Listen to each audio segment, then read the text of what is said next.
يا أيها الذين آمنوا اذكروا نعمة الله عليكم إذ جاءتكم جنود فأرسلنا عليهم ريحا وجنودا لم تروها وكان الله بما تعملون بصيرا إذ جاءوكم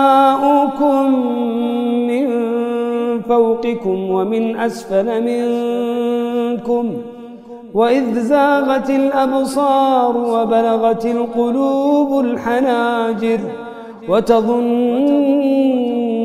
بالله الظنونا هنالك ابتلي المؤمنون وزلزلوا زلزالا شديدا. الله عز وجل يقول: هذا خلق الله فأروني ماذا خلق الذين من دونه بل الظالمون في ضلال مبين.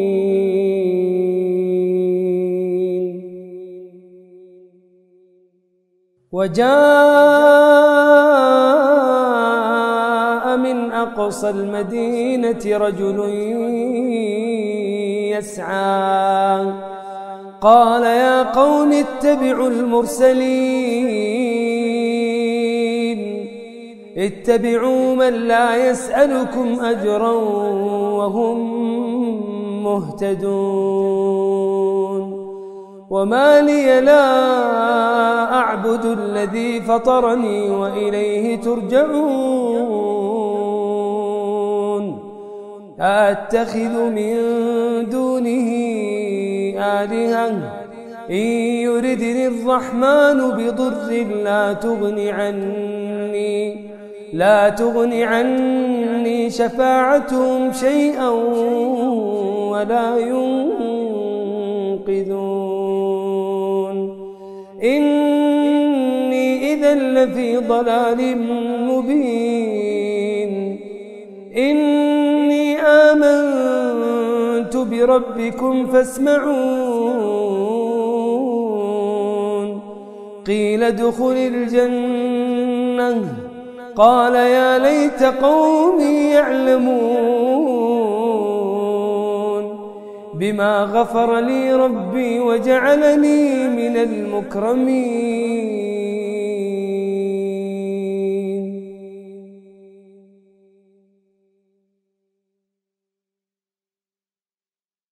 فأقبل بعضهم على بعض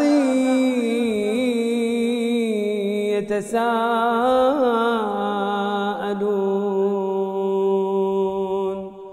قال قائل منهم إني كان لي قرين يقول أئنك لمن المصدقين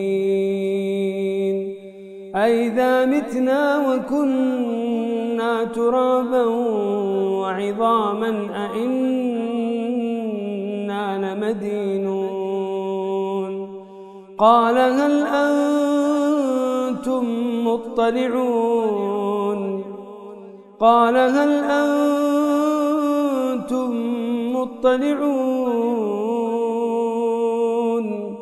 فاطلع فرآه في سواء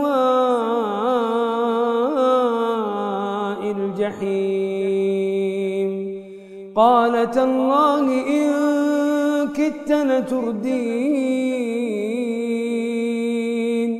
ولولا نعمة ربي لكنت من المحضرين. أفما نحن